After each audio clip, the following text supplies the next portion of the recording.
covering an important physics tool called free body diagrams, which show all the forces acting on an object. And recall that a force is a push or pull on an object that makes it move faster or slower, which is called acceleration.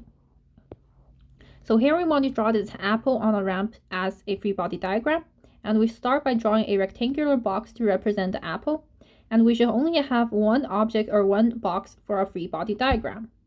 Now we draw the vectors or arrows that represent every force acting on the object. Pause the video for a second to think about what forces there are.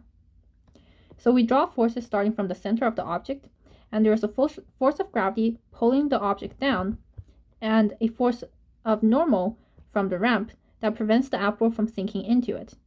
There is also a force of friction that goes along the ramp and prevents the apple from sliding down. Now we label these forces: force of friction, normal force, and force of gravity. Each of these forces has a different subscript, and we will in future problems cover how to add forces together in order to find if there is a total or net force acting on an object.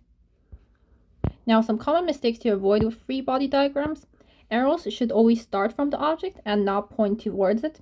So both these cases have a force of gravity shown, but we prefer the one on the right where the gravity is pointing away from the object instead of the one on the left, because this is not conventional to draw. We also want to only show forces that are acting on the object at that moment in time. So when we throw a book up into the air, when it's in the air and not touching our hand anymore, we cannot draw the force our hand exerted because it's not acting on it anymore. Right now, only the force of gravity is acting on it, and maybe a air drag force or air friction.